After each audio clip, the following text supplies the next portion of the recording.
Hey guys, I thought I would start my first monthly vlog by talking about something I'm a little passionate about, and that would be fashion. And in actuality, fashion is something that I am newly to. I didn't always love dressing up. I didn't always love um, finding new clothes. I didn't always love all that stuff. And as a matter of fact, if you were to have talked to me in middle school or high school, I would have laughed in your face. I actually really didn't like going shopping in middle school and in high school because, to be quite honest, I didn't really have friends that I could go shopping with like most teenage girls would. And I also didn't really have that many options in clothing. I think my options were Lane Bryant, a place called Added Dimensions, and maybe Sears. But all those places catered to people much older than myself, so it was hard to find clothing that was on trend. And I remember distinctly having a tie-dyed outfit. God, I hope this picture never makes it to the light of day. I know it's around somewhere. Where I had a tie-dyed top and a tie-dyed bottom. Blue and white tie-dye, because I love the color blue. And these pants actually came to a point down at the bottom. It was just a disaster, and the shirt was actually a button-up. But we won't dwell on the past. um, in high school and in college for me, I was really just trying to maybe kind of work on being comfortable in my own skin. My mom taught me a great deal about how to dress uh, well. It may not have necessarily been on trend.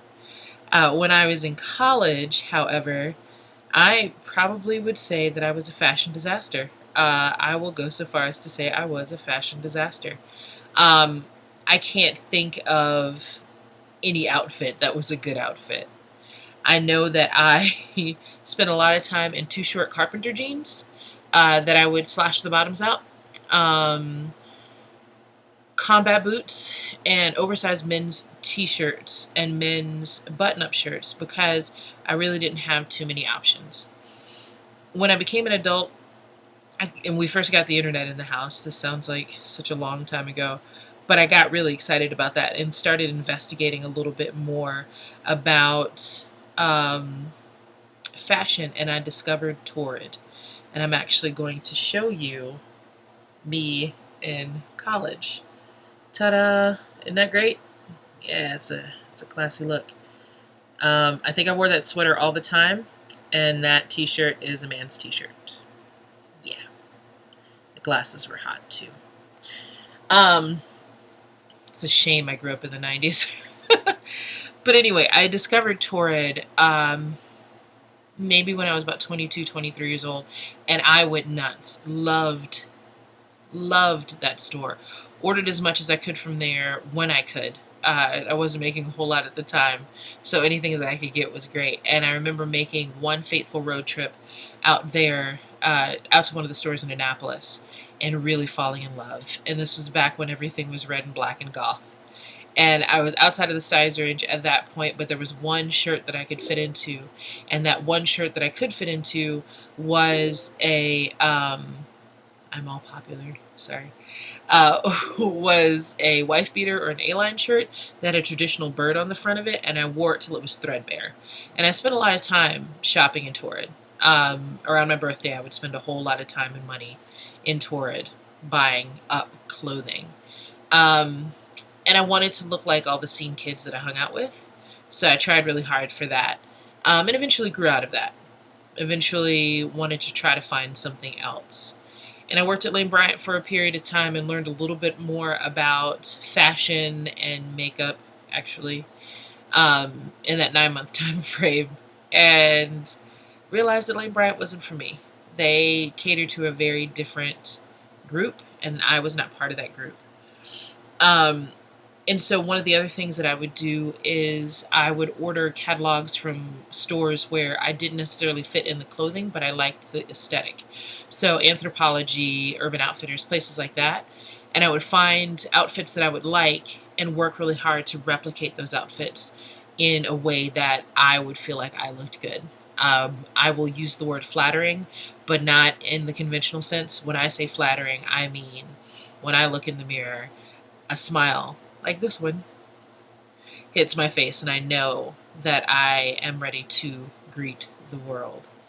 Um, so I started doing some of that stuff, and then over the past few years, as my body has changed from working out and trying to kind of get a little healthier, um, I started discovering fashion blogs and fashion blogs that are geared more towards plus size girls.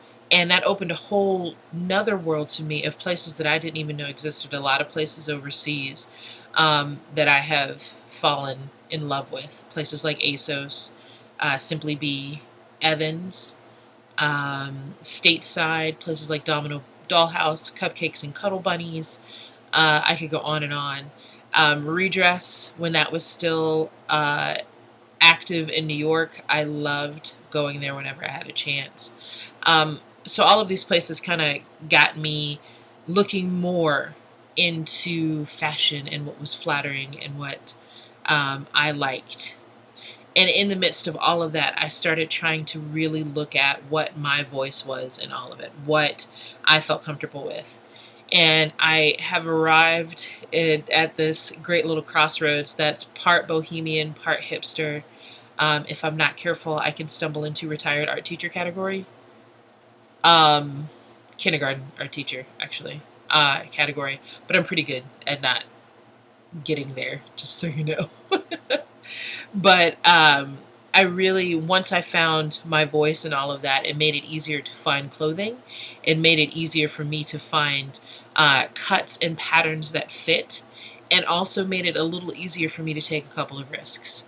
Wearing skinny jeans and realizing that the world would not stop turning because I'm wearing skinny jeans was a big day for me.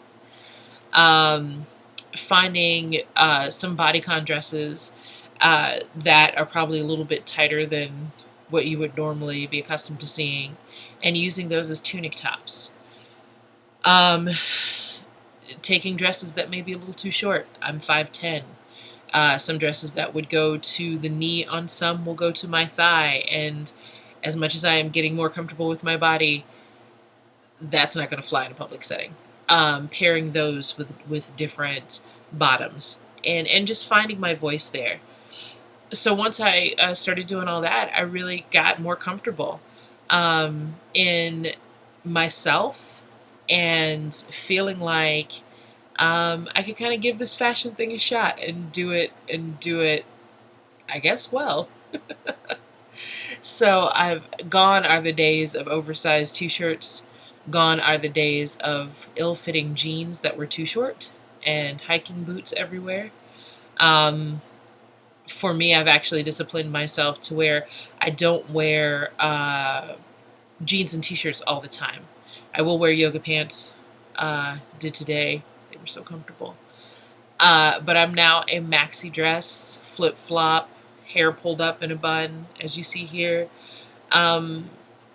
Jacket sort of gal now when I want to get super comfortable. Yeah, so I went from being that gal that you saw in that first picture with that terrible, terrible sweater to being a gal who actually has found her voice and have found a place where she's comfortable and is willing to rock out at whatever size I am and enjoy dressing in a way that is flattering. And again, when I say flattering, I mean I look at myself in the mirror and I'm excited about what I have on. That is uniquely me. So yeah, experiment, see what works, and do it. Find out what your voice is. Subscribe to different fashion blogs. Tumblr is a boon, a resource for that. Pinterest is a boon and a resource for that. See what you can find. I'll also put some down in the comments. So yeah, experiment, have fun, figure out what your voice is, and just go do it. I think that's it. So I'll put recommendations down in the description below.